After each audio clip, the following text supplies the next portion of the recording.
pursuit of justice, it appears that New York City's gone mad and that the prosecution of Donald Trump has become the persecution of Donald Trump. Michael Cohen, the star witness, the man is like, right, we've got this guy.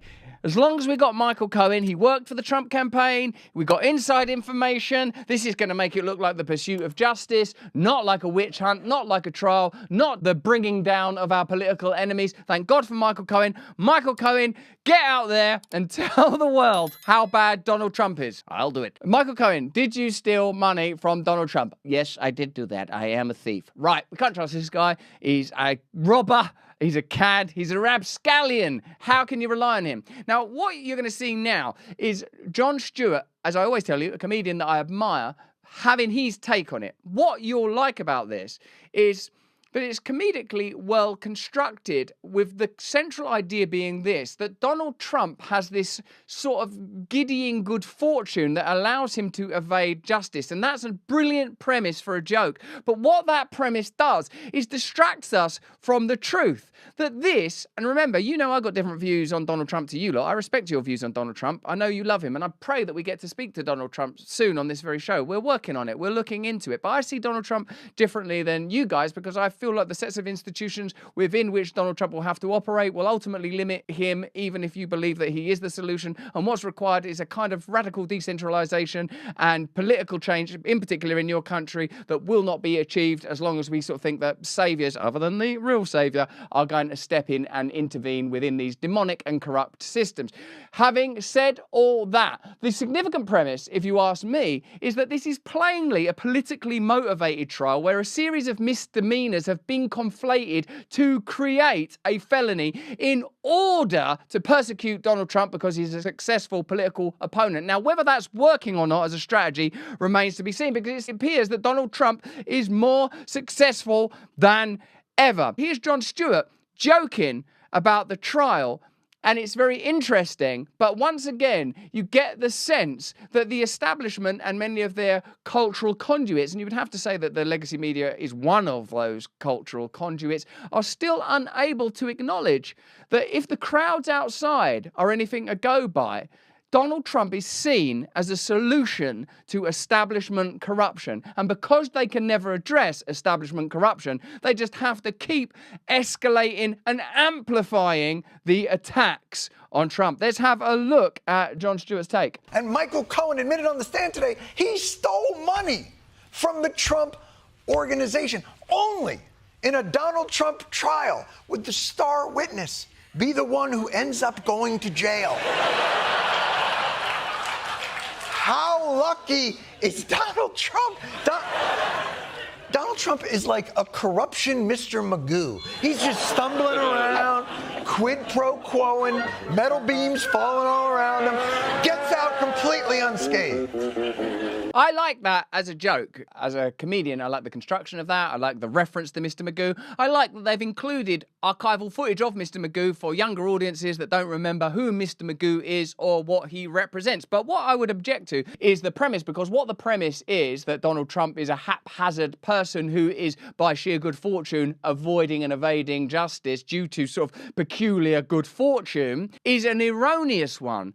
In reality, this case has been constructed specifically in order to persecute and prosecute Donald Trump, and it is falling apart because there's nothing there. When I say nothing, perhaps not. Perhaps there was hush money paid to Stormzy Daniels out of campaign money funds, but that is not that bad. It's certainly, not as bad as the $60,000 that Michael Cohen has stolen. Certainly not as bad as the relationships between the government and Big Pharma and the government and the military-industrial complex, and the sense that we all have that people in Congress invest in stocks and shares, that they have insider knowledge about the whole culture of the donor class, the fact that we all have a sense that American infrastructure is atrophying and falling apart, the fact that there are various wars around the world that your taxes are funding. So by by continually focusing on this rather than holding to account a Biden administration that many people believe is deeply, deeply corrupt for reasons that seem somewhat tangential and sometimes maybe trivial, like Hunter Biden getting a job at Burisma, and Burisma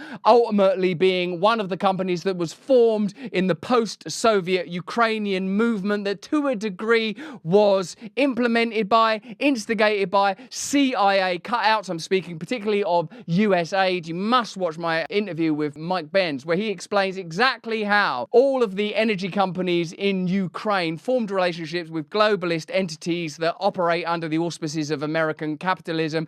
And these kind of relationships, like Mitt Romney's kid having a job at one of those companies and Hunter Biden having a job at one of those companies, are merely superficial symptoms that we can observe of a much deeper globalist corruption. So whether or not Donald Trump paid hush money out of campaign funds, I think all of us have a sense that there's a lot more serious corruption going on in the world, don't we? And because we have that sense, our man here, Jon Stewart, I know you lot probably hate him, but I like him as a comedian. I think he's brilliant. But the take seems somewhat disingenuous, because my prayer is that we are able to hold the establishment to account instead of continually saying, look, the only chance democracy has is if we vote for Joe Biden. Or like when Bill Maher said, I'd vote for Joe Biden's corpse over Donald Trump. If it's Trump against Biden, I will vote for Biden's head in a jar of blue liquid. At some point, you have to acknowledge that Donald Trump has a unique popularity at this point. And if the establishment hates someone, I now know from personal experience, I'm sorry to say, that there's probably a reason for it. There's probably a reason for it. And it won't be because they're trying to help us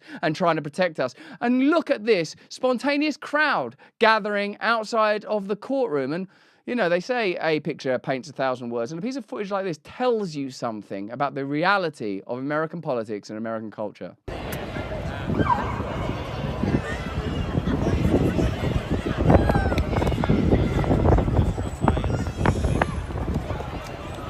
And maybe the reason that Donald Trump resonates so deeply with a lot of people is because of his ability to communicate. I mean, check this out. I just want to debate this guy, but you know, and I'm going to demand a drug test too, by the way. I am. No, I really am. I don't want him coming in like the State of the Union. He was high as a kite. Is that Joe up there? A beautiful robe?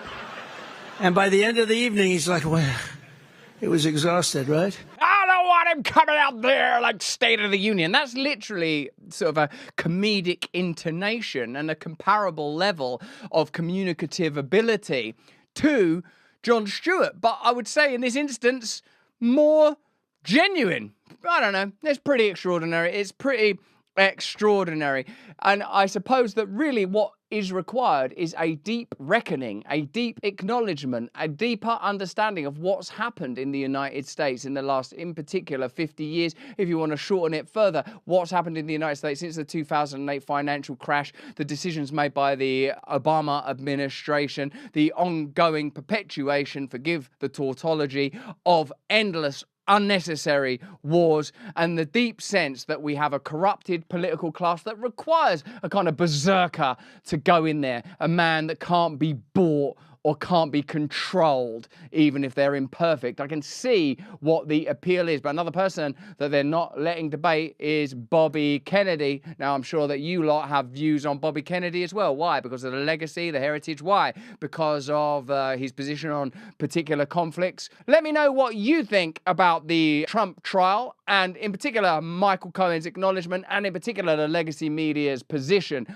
on Donald Trump and on this case. Let me know in the comments. Let me know what you think. Hey, this is exciting. We've got a great partner today. It's Rumble. But beyond Rumble, it's Rumble's latest venture. Let me ask you first, are you a Sleepy Joe type character with zero cognitive performance, struggling to muster focus and brain power for basic things like running the United States of America? You've got to stop drinking woke liberal coffee that hates you and your way of life and start your day by drinking Rumble's very own 1775 coffee. This is going to be the best tasting coffee you've ever had. seriously good, ethically sourced from a family farm in the high altitude mountains of Bolivia. Not in the Bolivian lowlands, run not by a family but by a single man still living with a pet. No! Instead of waking up and drinking your big corporation-owned woke ideology coffee that's probably making you sick from the pesticides it's sprayed with, try Rumble's 1775 revolutionary coffee. Support freedom of speech. Build a parallel economy that actually values you and loves you. My favourite? It's dark, of course. I've always found the lure of the dark irresistible. I'm sorry, how can I stay mad at you? You're just going to have to wait over there for a little while. Level up your morning routine with a 1775 coffee. Sleep all night knowing your hard-earned dollary dues are going towards supporting freedom-loving creators like me on Rumble. Visit 1775coffee.com now,